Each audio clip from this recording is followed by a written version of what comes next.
And that's the bottom line for me. Ed?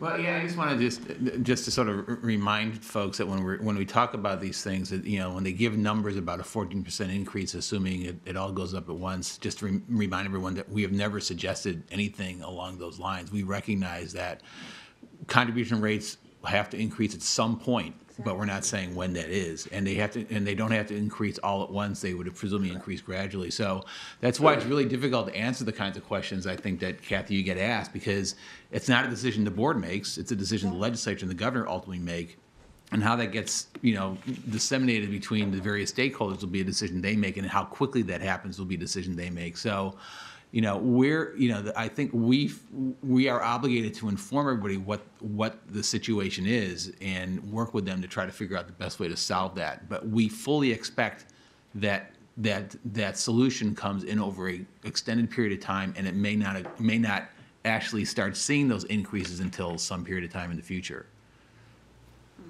Thank you, Ed. Harry? Thanks, Dana.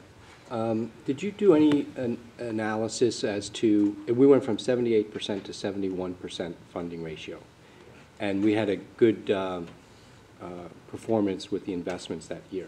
Did you do anything that showed what the performance would have needed to be in that year for it to stay at the 78% funded level?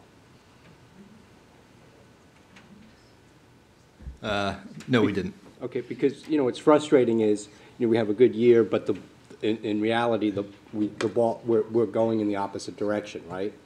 So, and then so that's an interesting, and then the other thing you said. Can I just say, but since it's recognized over 1/3 of a year, I mean, you'd have to return like 40% of, have to return like 40%. I mean, it would be a high number. I don't have the exact number, but since you're only picking up 1/3 of it, it would be, I think, at least 40%. All of these scenarios are based on 100% funding level, right?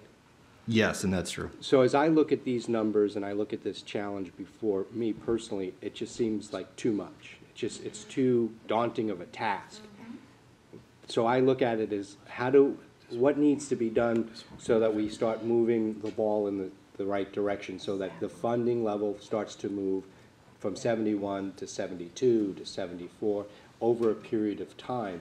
Because if I look at 71 to 100, it's too much. And from the limited knowledge that I have in this area, it's my understanding that a healthy, robust, defined benefit plan, a lot of folks say it's a funding level of between 85 and 115%, right? And then the challenge is when it gets over 100% to not increase the benefits to deal with bull and bear markets. So, I mean, I think that needs to be stated, that we want to be moving the needle in the right direction, and we don't need to get to 100% tomorrow. Yeah, I want to take it back to February. Remember, really, that's where we focused on we wanted everyone to see those scenarios that we're, in fact, just taking into 80 or 90 or 100. So we can bring back, today, I don't want to mix that up with today's exercise, which is you need to have obviously an evaluation done at a point in time. But that scenario testing, remember, we went through a lot of scenarios of 1%, 1.5%. What gets you there in increments? What doesn't get you there ever in increments? What gets you to 80%? Because there were a lot of people raising that question of what's a reasonable target. Maybe we need to bring those back again and kind of talk through them again, just so in another exercise, so you kind of see that scenario testing again. Because that's what we're using. I mean, when Ed and I are talking about this, we're using those incremental charts to let people understand what our reasonable scenarios to get to a goal line. Ed, did you have anything you wanted to add? Okay. All right. Nick, Mark, we're back to you. Yeah, to Harry's question, I concur exactly with what Jack said. I mean, our valuation is, we realize we're giving you one point in time, and we're not saying this is the absolute realistic number, but this is one measure. And we realize that that's not actually what's going to happen. Okay, so just wrapping up, Jack talked about this a couple minutes ago, which is that we do look at different investment return assumptions.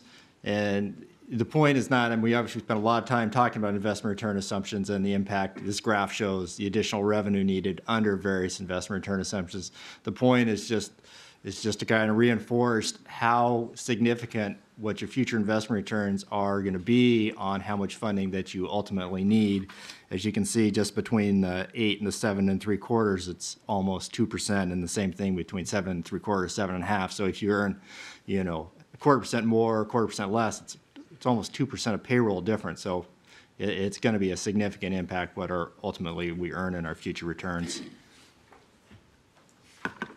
And then I think as Mark led off, there's not anything new. For you board members who've been here for the years, I mean, this is the same message we've had. The current revenue right now is not sufficient, and you know, I think, you know, staff's doing a good job looking at it. I know you guys, and you're well aware, and we're here to help you as best we can, and we'll work through this. And so that concludes our presentations on the DB program. Ed? One last thing, just including the DB program, just because of the state supplemental contribution is this is the first year this will have happened, and just to let people know that the first payment will be made in October. The funds were incorporated in the governor's budget, so this isn't a new burden on the budget relative to what the governor had proposed anyway. So I just wanted to make sure that people were just aware of that. Yeah, we had I should have mentioned that before. We had obviously brought this up at the last valuation to give the state heads up that this was a probability. Right. I have a question, Nick and Mark. At the very beginning of your presentation, you did talk about that there are less people in the system, and so there's less money coming in. Did you have an estimation of how many less people that there are? How many members did we lose through what we're going through? And this is as of June 30th, 2010, and the staff might have a more updated, but you lost 20,000. I think from about 460,000 active to about 440,000. Obviously, you had a high number of retirements and probably fewer hires. And it's about 20,000 members out of the system.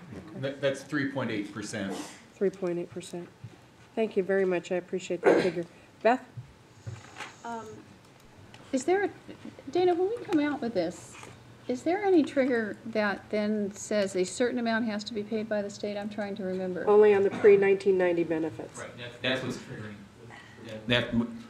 That is what is triggering this year, because we are now underfunded on the old benefit structure. On the old benefit, and how much is that? Well, the first increase is 0.524, which is about $140 million on an annualized basis, and then that amount will go up 1/4% each year till that increase is 1.505%. So the ultimate state contribution will increase from 2.017 to 3.5. So for Plus this percent. year, quote, the state has to, quote, give us to be legally complying with the current statutes, how Yes. much? An additional, well, because because only three payments are being made, it's about $105 million. So it's $105 million on top of their normal contribution, Yes, which is 2.017, so it's about between $500 and $600 million a year. So the total state then contribution this year will be, About between $650 million, I think. okay, thank you. Thank you, Beth. Jerry? I would like to move that we adopt the board, or the June 30th, 2010 actuarial evaluation report for the DB with the attached resolutions. Second. It's been moved and seconded. Do we have any further conversation? All in favor say aye. Aye. All opposed, nay. Thank you very much. Alrighty, we're moving on to 3B, the DBS valuation.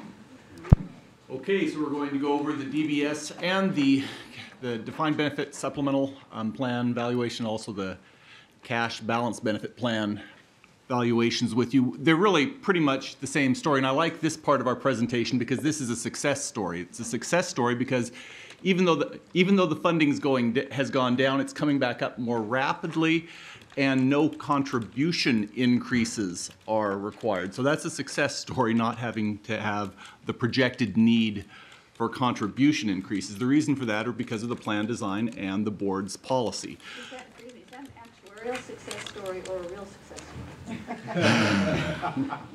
Now completely confused. That's a good question. You know, and it's a funding. I'd like to highlight too that it's a funding success story because That's a real world one. yeah, it's real world. Speaking the same language. Yeah. Well, I'll try and come back to what side the success is on, because different people might view the success differently. But we have two plans. Basically, they run the same way. One is the defined benefit supplemental plan is just much larger in terms of the number of assets, the amount of assets than the other. So what we do, the purpose of our valuation is to determine the financial condition. In this case, we use the fair value of assets, so there is no 3-year smoothing involved. We actually use the market value of assets in these valuations. We compare it to the actuarial obligation, and the actuarial obligation for these plans is primarily the account value. So we compare the fair market value of assets to the account value, and that gives us a funded status. We use that to make recommendations based on the board's policy as to whether or not there would be additional earnings or annuity credits, and to measure the remaining reserves. So the bottom line is that these results assume there'll be no additional earnings credits, because the board's policy says there will be no additional earnings credits in this situation. We'd have to be over 100% funded. Actually, we'd have to have 2 times the minimum interest rate above 100% in order to have any additional earnings credits. The funding status of both plans has improved by about 8%. So that's a success story, from 78% to 86% for the defined benefit supplemental plan, and from 80% to 88% for the cash balance benefit program. That's certainly good news. The increase was due to the actual investment return, which was about 13%, being larger than the actual interest credit, which was about 4.25%. This plan has some flexibility in the benefit structure in terms of the interest credit. So when I said, success story depends a little bit on whose viewpoint you're looking at. From a funding standpoint, from the actuary standpoint, it's going to recover more quickly because 4.25% is being credited on those accounts. From the members' standpoint, maybe or maybe not, that's a success story because they're still getting 4.25%, whereas they'd rather be getting 7.75% last year or 7.25% going forward. But the account values really are ultimately reflecting the investment, the underlying investment returns on the trust fund. The board's policy says there'll be no additional earnings credits, and what I just said essentially is that these programs have a high capacity to recover due to the guaranteed interest credits being lower than the assumed rate of return. Last year, the minimum interest credit was 4.25%, which is certainly less than last year's assumption of 7.75% or the current assumption of 7.25% investment return. So I'm going to go briefly through the two plans. They will look very similar. The defined benefit supplemental plan had a return of 13%. So if we look in the chart, as of June 30, 2010, the actuarial obligation is $7,456,000,000, which is less than what we expected of $7,692,000,000, because there was that 4.25% credit instead of last year the 7.75% credit, which would have been expected. That makes the obligation, the account values, smaller. The assets are larger than expected at $6,412,000,000 as opposed to the expected $6,126,000,000 because there was a 13% return, which was larger than the expected 7.75% return. Essentially, both of those add up to just say that 13% return was larger than the 4.25% minimum interest rate, which is being credited. Therefore, the plan was able to increase its funding ratio from 78% to 86%. And this slide pretty much says the same thing. The funded ratio improved looking ahead. The current earnings rate of 7.25% is larger than the current minimum interest rate of 4.5%, and that's projected to be able to make up the difference without any additional contributions. However, it's very important to continue to monitor both of these plans because we can't guarantee what future returns are going to be. So far this year, we'd be making up even more room by performing over the 7.25% assumption. That takes us to the cash balance benefit program, which is the same story essentially, except the numbers are smaller. So in this case, instead of being up in the billions, we actually are in the millions, so I can say million this time and be correct.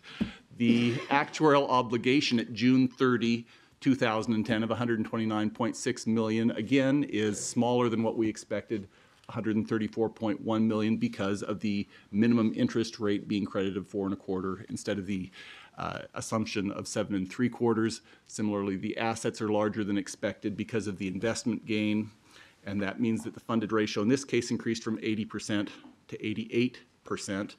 Again, I'm really telling you the same story twice. The funded ratio is improving. No additional contributions are projected to be needed. We need to continue to monitor it closely because we can't guarantee you what the future returns will be.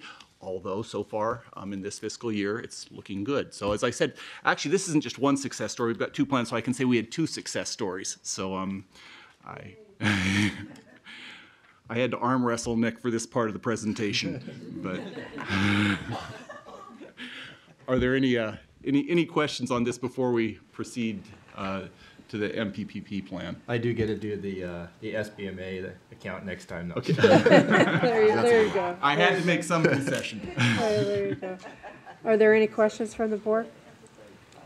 Before we move into the MPP plan, I would entertain a motion to accept the report, the valuations on the defined benefit supplement and also the cash balance. So moved. It's been moved and seconded. I don't think we have any further discussion. All in favor, say aye. Aye. Opposed, nay. Thank you. We've accepted those valuations. All righty, Mark. Okay. Or does Nick get to do the Yeah, Nick. MPPP? Rick, do you want to do an intro, or? Yeah. Okay. No, go ahead. No, okay. Okay, medical, let's move it here. Medical premium payment program valuation. Okay, I think as most of you are aware, CalSTRS provides for the payment of Medicare Part A premiums and Part B penalties for certain individuals who couldn't otherwise obtain those premiums through Social Security coverage or another way. So we value these premium payments in the future. This valuation is done every other year, so the last valuation was in 2008. Similar story, DB program, in that obviously the investment return assumption we use the same as the DB program, so we lowered that assumption to 7.75. But really the biggest story here was that for once, medical premiums increased less than we expected, and that actually helped the, not necessarily funding, but helped mitigate the increase in costs for the Medicare Part A benefits. Results, the actual obligations are right about $600 million. And what we did, and this is what's a little bit different, is that $600 million, we allocate assets that are sitting over in the DB program for the payment of future Medicare Part A premiums.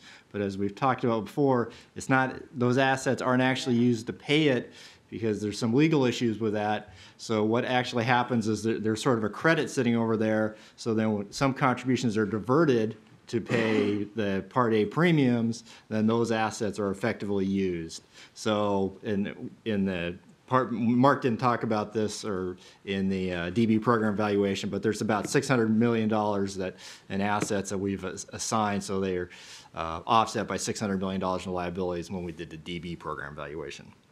And then the valuation of the medical premium payment program for accounting purposes actually is significantly different because of some requirements of GASB. So all I wanted to do is remind you that when we see our accounting numbers, they looked horrible, but the reality, or at least what we believe the reality is, this plan is well funded. Just looking at who's getting the payments right now.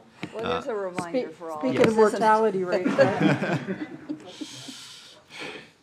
So yes, and you can see that the red group is the retirees. Those folks are all at least 75 years old. Those are people getting the Part B penalties. This was closed off a number of years ago, so there's no new people. So that's a declining population because of mortality. The big light blue group, that's retirees right now who they're retired right now. They may be getting the benefits, or possibly, potentially getting it when they hit 65. And then the point really of this graph is that you see the active population, because these benefits only run through retirements in 2012, there's only a very small sliver for active people who retire and then elect to get the Part A premiums. Actual assumptions, basically very similar to the DB program. I just point out two that are specific. One is participation. We have a number of assumptions based on ages, but really the main thing is that somebody is retired in less than 65. We have about a 3.5% probability that they're assumed to take this benefit, which is a lot lower than was originally predicted way back when this thing started. And we made a big adjustment back in the about 2008 to lower the assumption. And we're still running under our 3.5%. So that's something we'll look at next year. Lastly, medical trend inflation. That's how rapidly the premiums increase, and that's 5% for both of these, 5% per annum. Benefits, I already talked about. The only retirements through 2012 are currently eligible. We'll revisit that at some point. Premiums, this was the key thing, is the Part A premiums went up $7 from 2008 to 2010, from $443 to $450, but that was a lot less than the 5% increases we expected, and that ended up flowing through into a reduction in the obligation, as we'll see on the following chart. Oh, oops, I skipped this. Yeah. Looking at where we were at about $630 million in actual obligation. These things flow through. Obviously, the biggest thing there is the premium increases less than expected, so that ended up being a $50 million decrease.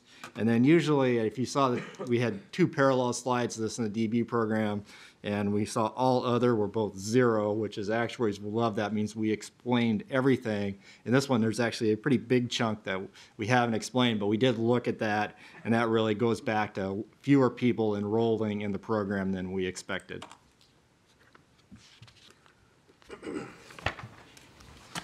I think I already talked about the way the funding works. Is there's money that is put in the teacher's health benefit fund. That's really what we call a pass-through. The contributions go there. Usually there's about 1 month's payments. Put the money in there, it pays out the benefits. So the contributions don't actually flow into the DB program.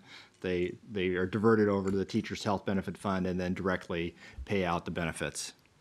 And so you can see when we did the DB program, we said about $600 million needs to come from the DB program because there's only about $0.6 million sitting in the THBF. Which takes us to a total actual obligation of about $602 million. I talked about the GASB valuation differences. One is we can't take credit for that $600 million that the board has identified as available for funding the MPP benefits. So GASB will not let us do that. So all we can take account is the money that's actually sitting in the Teacher's Health Benefit Fund, which was less than $1 million. And then likewise, on the liabilities, the GASB does not view us as funding this, and therefore we have to use a lower discount or investment return assumption discount rate. Lower discount rate makes higher obligations. As you can see this on the next page, the bottom line is you've got about $0.6 million in assets, about $900 million in your actual obligation, which gives you an unfunded of about $900 million, which comes up with a funded ratio of 0.1%. So just a reminder that if somebody looks at it, somebody might ask you, it's like, hey, what's up with my MPP benefits? I'm concerned about this. The reality is we have the $600 million identified and allocated, and we've taken that into account in our evaluation. So in our opinion, the MPP program is well funded. And I'll take on any questions at this point. Karen? So all of this data is based on the assumption that the program is not extended after 2012? That's correct. So I have a concern that I love actuarial stuff, whether GASB's setting the rate or who's setting the rate, but I have a concern that we have a discussion about this program with as real numbers as we can get to. Instead of 904, if it's really 602, or if 602 isn't the real number because we're anticipating that even fewer people will enroll this coming year. I have a concern that we get some real numbers to have a discussion about this program in a speedy fashion, because I think we've talked a lot on this board, say for the benefit of some of our newer members, about the fact that the great bulk of the teachers in California have no assistance from their employer after they retire with health care. Unlike state workers, a lot of municipal workers, we do not have. We have a locally negotiated contribution to retiree health care. And so, you know, 2/3 of our teachers have absolutely no assistance, and most of the assistance that's provided is provided only Only until up to they're age 65. So if they are, if they've done a full career in teaching and they didn't have the good fortune to marry someone who put them in Social Security, then, you know, it's a problem. So, you know, they've been paying Medicare since the 80s. But, so what I'd like is to have real numbers come up on this. Are we planning that, Ed? Yeah, the thinking was, we're thinking in terms of trying to present something in June to the board, and I talked a little bit to Nick and to Marco about that. You're looking, maybe trying to make some additional adjustments to the population projections and reflecting the fact that you're getting a little bit less enrollment than you anticipated. Yeah, I mean, one thing that, you know, we always say is, you know, we're doing all this based on one set of assumptions, and you know, Right. the one thing we know is they're going to be wrong. But we do the best we can. I mean, I'm not criticizing you. I'm no, just yeah. saying, we have to give people notice. If this program isn't going to be extended, then people have to know this yesterday. And so when we have this very serious discussion next month, then I think we really need to get as good a handle as we can on what the real number is. Yeah. Just going on, I think, Ed, we're targeting June. Right. Is that right? So we're targeting June. I mean, the reality is our experience study where we go back and really look at the enrollment rates isn't scheduled till the end of the year. But I think, you know, hearing what you're saying, which is a valid thing, and obviously knowing that we've been running low, I think we should probably bump up our analysis of the enrollment rates and That GASB number, and update. Well, the GASB number, I mean, that's just confusing the discussion. yeah, and we hate that, but we're, you know, that's one of those things Yeah. that's Yeah. out of our control.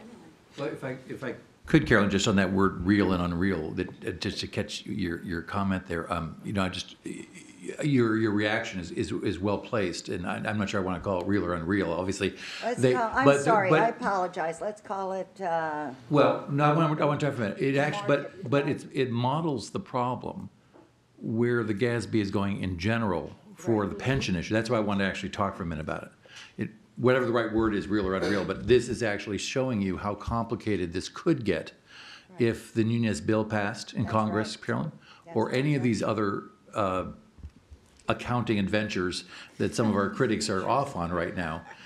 It shows you how complicated. We're going to have to explain information according to accounting standards, and then you're going to have a second explanation around funding strategy or those things. So I wanted to just make sure we paused on that moment, because it's broader than this program a lot. It's just symptomatic of a larger discussion that you may have to have next year or the year after on the pension plan itself, and it's a real issue. They're both real, but it's one is what is useful information to making decisions around the pension plan, and what is conforming to accounting standards. That's why it's important to get these standards right for us. So thank you. Just a little brief update on that. GASB, we're expecting GASB to issue something called an exposure draft, which is the final draft to their final decision sometime probably in early summer, probably in June. And then we expect a final decision the next year, the next June, so the final report. And then we expect probably in 2013 that we'll have to start implementing those. And again, you see differences in the MPP program between the two, and there will be similar differences in the pension we expect at this point. So, Yeah, if I just add one other comment, just when we do this analysis in June, we will look at not only extending it, but making it, the cost of making it permanent. That's what we've done in the past, and so we'll include that. And Ed, when does it sunset? It's for people who retire prior, on or No, before. I'm just looking for the date, Oh, June 30, 2012. June 30. So it's not a calendar year, No, it's more a fiscal year. It's tied to the school year. Thank you. Jerry? I just want to thank Carolyn for bringing up the issue that I've been harping on for years, but I think we are still not getting the message out that teachers don't have health care. Because I talk to folks all the time, and some are realizing we don't have Social Security, but that health care piece, somehow they think that anybody who spends 30 years in a classroom in the state of California has health care for the rest of their life. And that message, the three-legged stool is a 1 and an 1/8 leg, and boy, it's pretty hard to stand on that. So, thanks, Carolyn. Grant, and then I'll come to you, Steve. Thank you. My comment doesn't relate directly to the MPP evaluation, but it sort of follows on the comments that Jack made. And before the actuaries left the table, I just wanted to thank you for all the details, the different scenarios, and the information you gave about our funding situation. And I think, it clearly shows that these numbers aren't pulled out of thin air, which it seems that some critics about how we disclose liabilities are of late pulling those numbers out of thin air. So thank you. Steve? Good morning, Steve Pugh, California Teachers Association staff. First comment is, I know the CalSTRS board many years ago, back in 2000, was on board with this program. It's been a great program, I appreciate the actuarial approach to it. I want to highlight, one of the things about this population of people who could get cut off on this, these are people that would be somewhere around 47 years old currently, because assuming they started teaching at somewhere around age 22. So April 1, 1986 was that cutoff date. All new people coming into the system will be paying into Medicare. So this is a very finite population. And then over the years, as the actuaries have pointed out, the enrollment rate has actually been much lower than was anticipated. And I know on behalf of CTA, we're more than willing to work with the actuaries and with CalSTRS to try to identify just exactly what this population is, because some projections have it as little as maybe 500, it could be maybe 1,500, but this is a very, very small group of people who are caught in this space. And then also, I think with the enrollment, the other factor that is something that's very difficult to put a hand on is when you have the spousal benefit, when somebody's married to somebody who receives Social Security, it makes these numbers go down even lower. So whatever we can do to assist you, to help try to identify this population, we're more than willing to assist. Thank you. Thank you, Steve. Alrighty, we have no other speakers in line. We'd like a motion to accept this also. Second. It's been moved and seconded to accept the MPPP valuation. All in favor say aye. Aye. All opposed, nay. Alrighty, and that is passed. Nick, Mark, thank you. It has to be a tough job to come and tell us year after year after year, you need to do something, and and we appreciate having the facts on a regular basis, and I'm sure we're going to go further and do that year after year after year. We'll just get used to the dance. How's that? We know you're working at it. But we got to say it. Thanks. We appreciate that. Alrighty, with the indulgence of the board, we do have a guest in our audience that was here for a time certain. We've gone over, because of our bird walking, a little bit. So I would like to move item 9 to the next item on our agenda before we go to item 4. But before we do that, I'd like to take a 10-minute recess, because, 5th grade does recess at 10:10. So we're close to that. So 5 minutes, please. Alrighty, we are on item 9, and that's the update on the fiduciary insurance coverage. Deanna, thank you very much, and welcome, Cassandra. Good morning. Good morning. Thank you for pushing us up on the agenda. No, you're welcome. You're welcome. Thank you. Alrighty, Deanna. Oh, Brian? Yeah, before we get started, I just Sure. wanted to put this in context, because we had on the work plan for the board, for this year to address the issues of fiduciary insurance, look at the different types of coverage, get some suggestions from the board's retained broker, and then to have some decision points. If you remember the last time we did a presentation, we had representatives from Marsh here.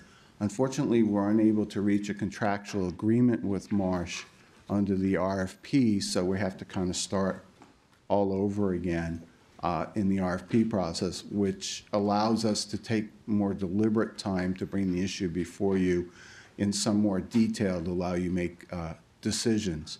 So the purpose of today's presentation is sort of answer some of the questions that came up in the last presentation, which had to do with the statutory limits of your potential liability as fiduciaries. A little bit more information, if you remember from your questions, there was some concern that the comparison groups were not really in your level of the funding level that we have. They were much smaller entities.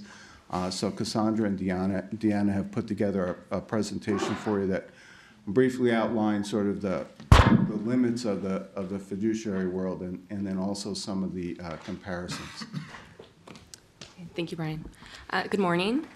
And I'm here today with Cassandra Shivers from Dixteen Shapiro. And so last time we discussed how how insurance relates to liability, and Cassandra's generally going to address that topic.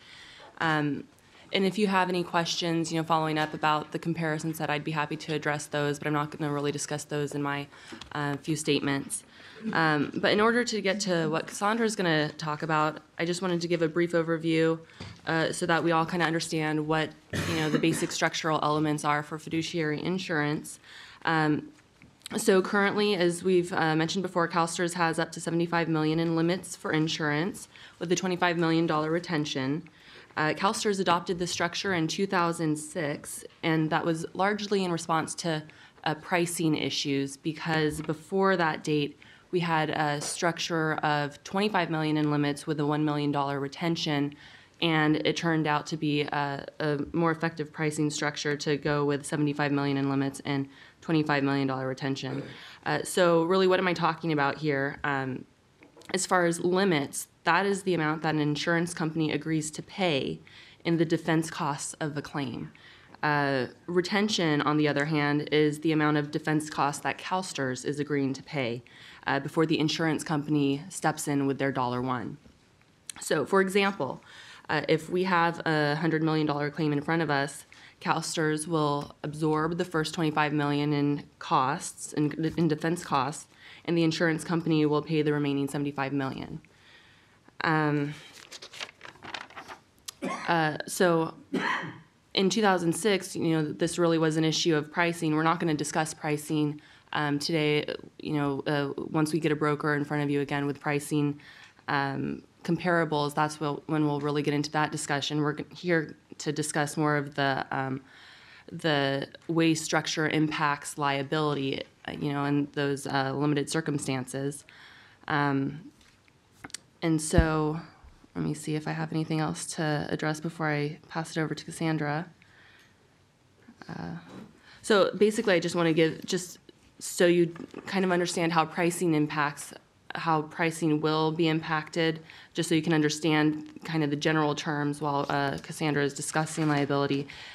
Generally, if you're asking for an insurance company to absorb greater risks, they're going to increase the cost of your premium. So that means that if you ask for them to cover a large, to provide a greater amount of insurance, your premium can go up. Also, if you decide to lower your retention so that the insurance company will have to provide insurance coverage at a sooner point in the game, then your premium can also go up from that. But now I'm going to give it to Cassandra to discuss how liability kind of can interact in those different circumstances. Sure. Now, Deanna talked about how under the current structure, CalSTRS is responsible to pay the first $25 million, and we focused in that comment on that being defense costs. I think that is a practical reality, that it's unlikely that most claims, except for catastrophic, for instance, in the case of class action litigation that resulted perhaps in a large judgment or settlement. Most of the money would be spent in defense cost, but that would be a heck of an expensive litigation to incur that much in defense costs. So in reality, the $25 million limit probably would mean that CalSTRS was paying its defense cost as well as amounts towards any judgment or settlement reached in that litigation. If a loss is catastrophic and rises above $25 million in either loss by settlement or judgment or any of that, that is the instance where the insurance coverage that is currently in place would kick in. Now, there's 5 layers of insurance coverage. You have charts on that, but basically each layer is implicated to the extent that the loss hits its level. If there's a $25 million and $1 above $25 million, then the primary layer of insurance starts to pay. And if it goes above its layer, then the next layer and higher until the full $75 million is used and exhausted. Now, of course, any amount above that $75 million would be CalSTRS' obligation again. So if there was a massive loss, then any amount above that would be CalSTRS' obligation. Now, if there is a claim as to the defense cost, if there is a claim for which CalSTRS is not indemnifying the individual board members or the individual fiduciaries, which I'll talk about a little bit more later, but that happens only in limited circumstances, then the insurers would actually pay for that defense and settlement or judgment, which in my insurance coverage lawyer lingo, it's called indemnity. Those circumstances are currently listed out in the primary policy as being when there's a non-indemnifiable loss, and I'll give you instances of what that means a little bit later, where there's CAT penalties, where there's voluntary compliance, or where there's HIPAA penalties. So those instances are pretty limited.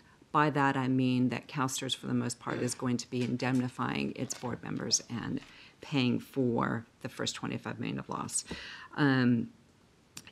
Now, when looking at insurance, the amount of insurance coverage to purchase, the board members, there's no precise formula to make a determination as to what is reasonable or what's prudent in these circumstances. Some of the things factors that the board will take into account likely are the value of the assets under CalSTRS management, recent judgments or settlements that have hit the marketplace or similar management funds, CalSTRS' own risk tolerance, budgetary processes, of course, the premiums, and the cost. Again, there's no precise formula of how to determine the appropriate amount. The board is simply required to exercise its own judgment and determine what coverage it believes is prudent. Now, as Deanna touched on, the current program, which as I understand is going to stay in place for the next renewal period in June, has a $25 million self-insured retention. What that means, as we discussed, is the amount that CalSTRS has agreed to absorb itself before any insurance coverage kicks in. As we've talked about too, payments for the defense costs are going to eat up that amount. So it's not just they have to pay $25 million in judgments and settlements. If they pay $5 million to defend that claim, that's going to absorb and eat up the limits that CalSTRS has to pay. There's certain factors that the board can look at to determine the appropriate level of that self-insured retention. And again, the board and each entity must balance its own risk tolerance. Some of those factors that weigh into the determination are the health of the fund, the budgetary constraints and processes, the history of prior claims, what CalSTRS has been hit with in the past, and reputational risk. And by that I mean if a large claim came in, such as a class action litigation or purported class action litigation, and CalSTRS was faced with a large amount of exposure on its own before any insurance kicked in, how comfortable would CalSTRS be with that? Under the current policy, CalSTRS is basically designed to cover its own, most any loss except for the catastrophic loss, as I've said. Other public entities, as Deanna has put in the presentation before you, have significantly lower retentions. Some of them are $1 million or lower, which allows that the actual insurance coverage to be triggered for much less loss. And as you'll see from the presentation, that impacts how much of a commitment the public entity needs to make of its assets to cover a possible loss. I think that the numbers reported are the current structure of $25 million retention means that CalSTRS has committed 0.169% of its assets to cover a retention in the case of a loss, whereas other plans have smaller amounts that they can set aside to cover their retention. The reported amount in the presentation is 0.004, the values of their assets under management. So again, the risk management or the risk exposure analysis versus the cost and how it presents on the balance sheets.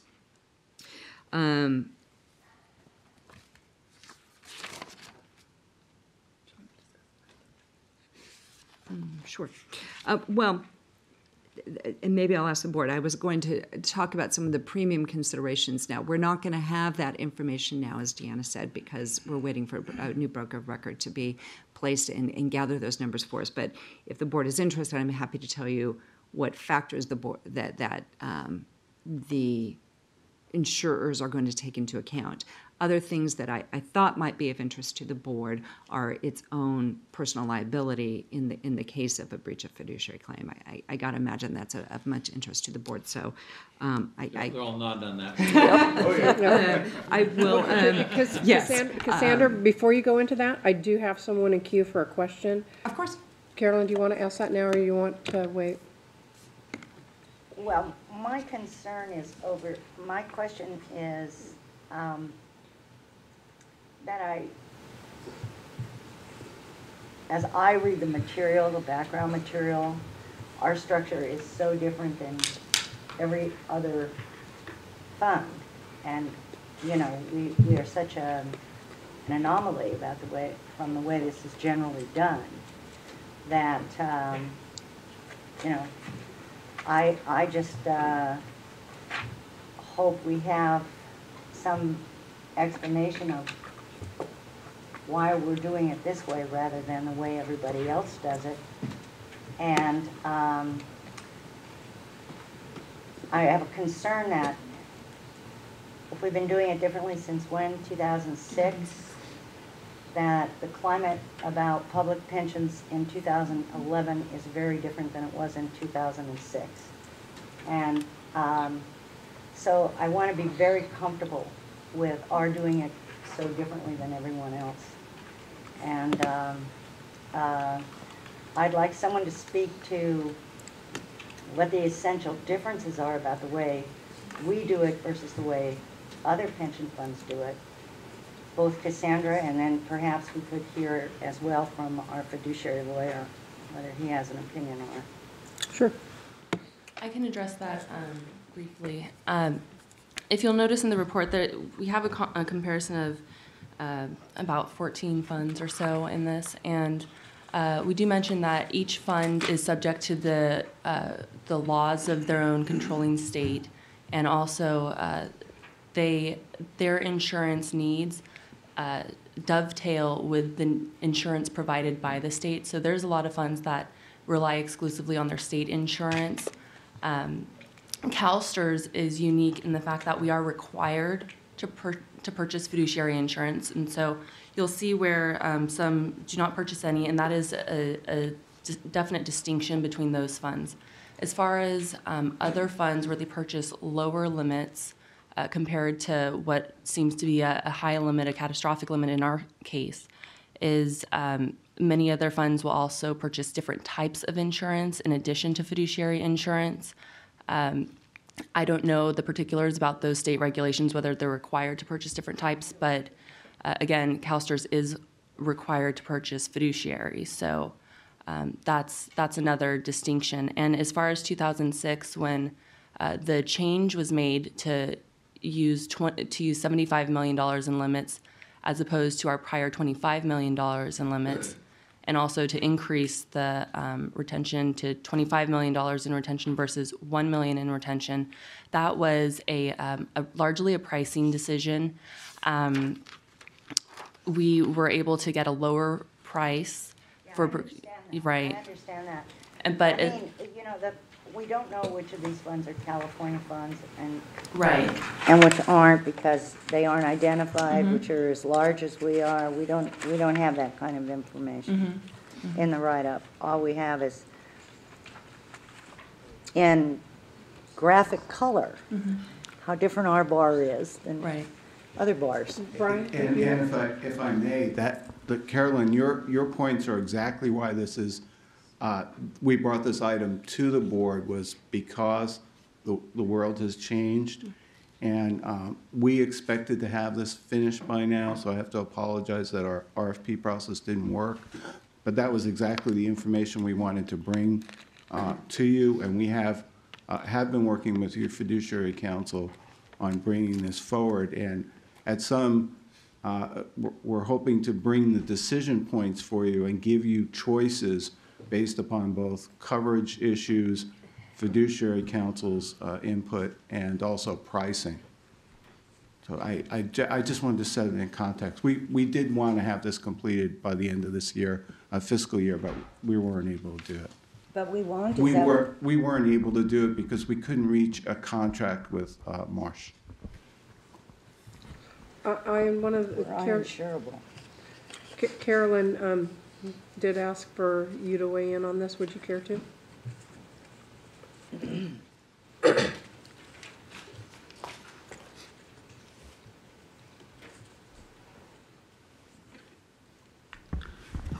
I've been working, as Brian said, with Deanna and now with Cassandra to figure out whether the current coverage is protective enough of your interests.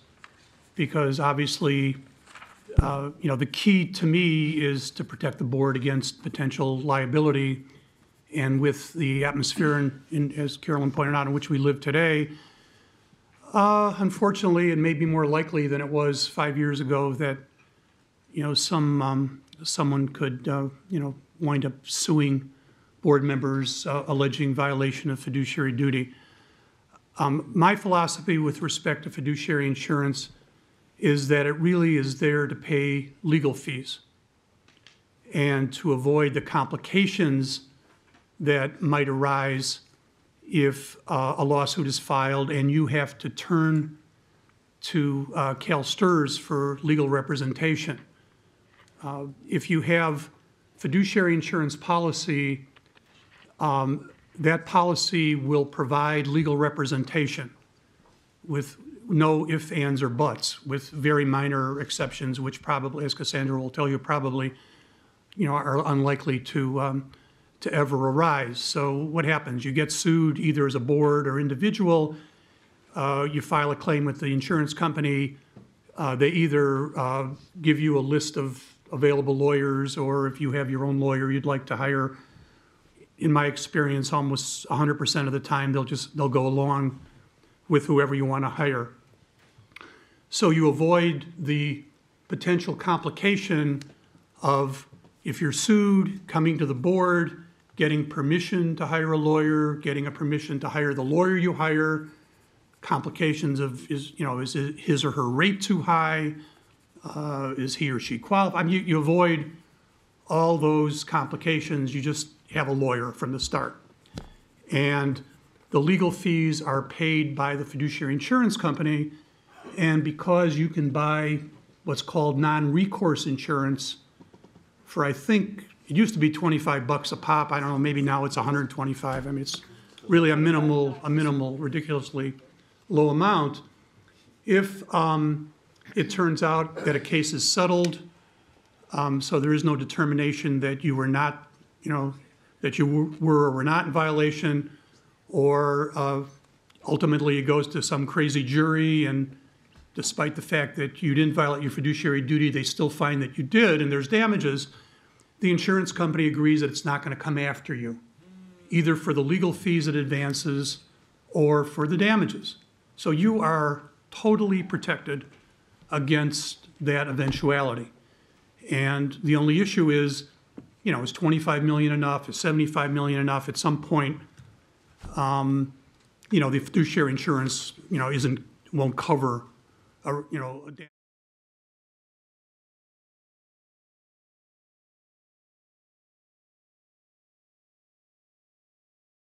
in order to avoid a defense, some kind of formal finding of actual fraud, corruption, or malice. The one issue that Ian touched on, if the board member wants to get a separate counsel, is if the defense of the actions by CalSTRS would create a specific conflict of interest between CalSTRS and the individual board members.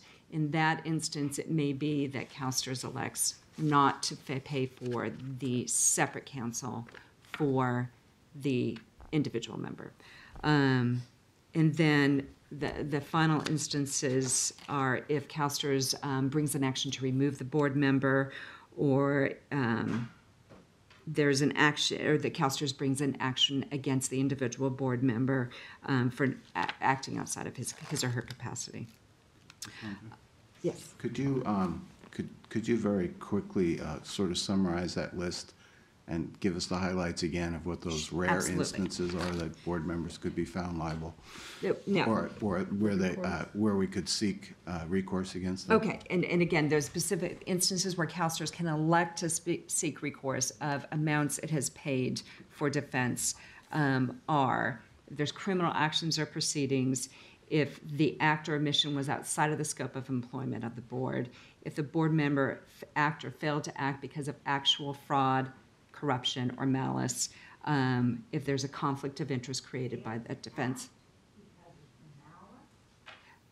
If the board member act or failed to act in his or her fiduciary duties, as in the allegations are because of actual fraud, corruption, or malice.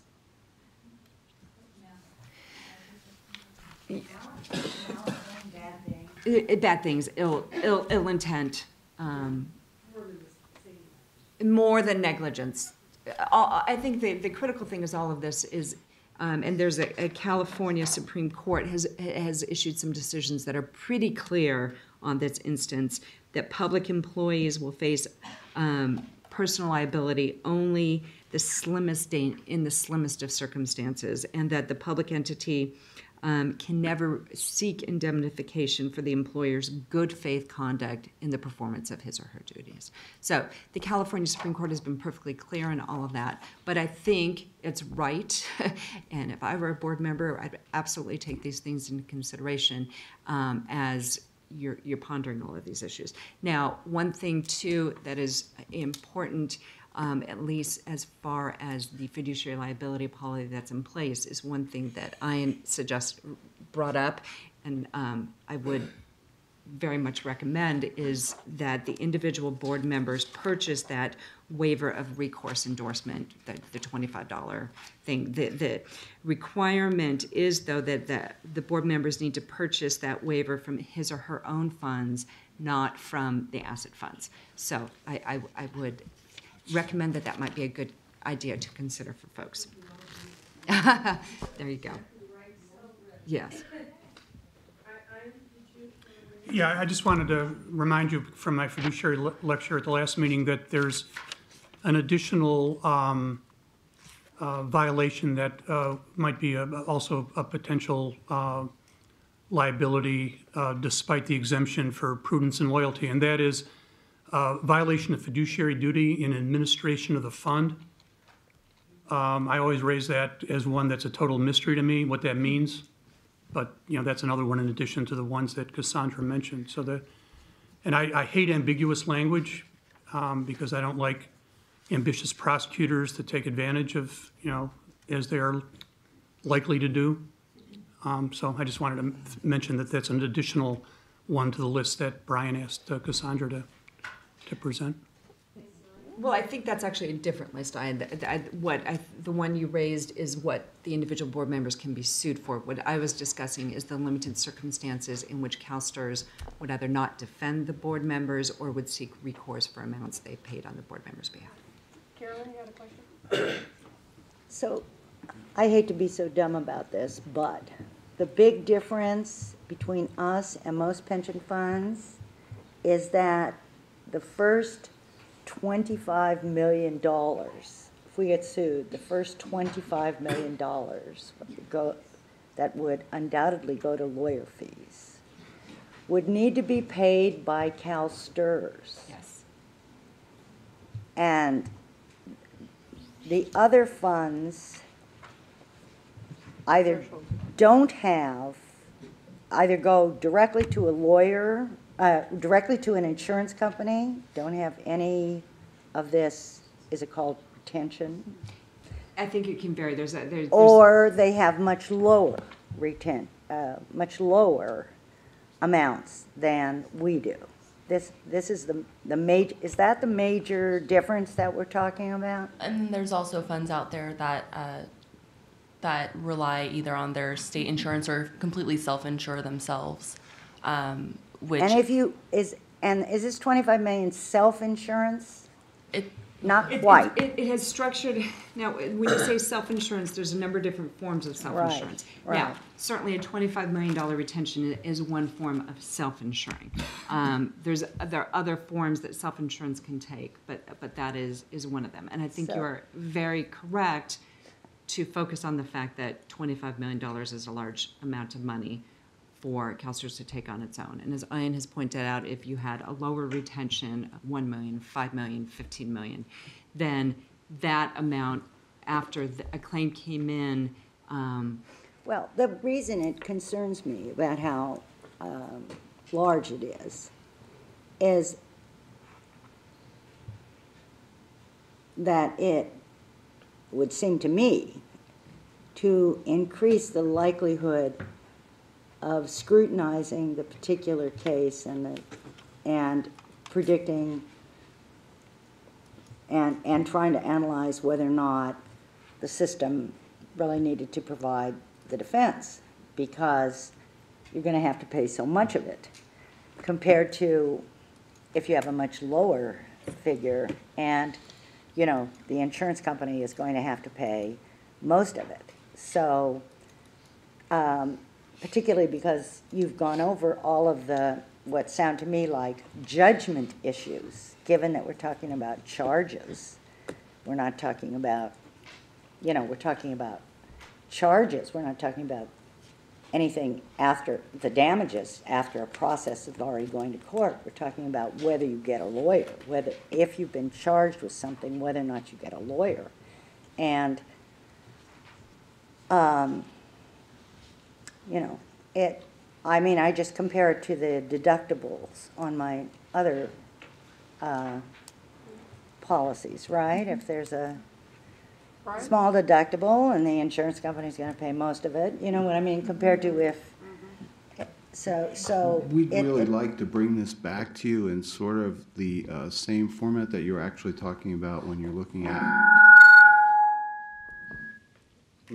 the valuation, sort of a sliding, because as you look at the insurance coverage, you also have to look at the premium.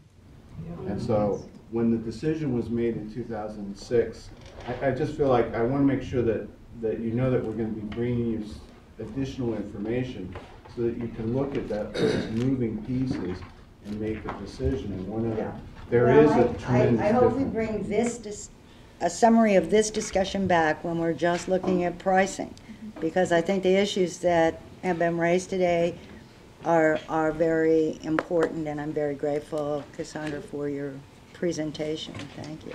One thing I do note, and I don't know if this gives any console, is that by increasing, unless you set the retention level very low at 1 million, if the retention is set at 5 million or 10 million or 15, realistically, any claim that's going to exhaust those limits is going to blow through the 25 million anyway, because it's going to be a class action litigation type of situation. Now, and then, of course, the whole cost-benefit analysis of the premium savings that CalSTRS would have made by electing a $25 million retention versus the amount it's going to have to pay in defense before the difference between $10 million and $15 million is incurred. That's one factor.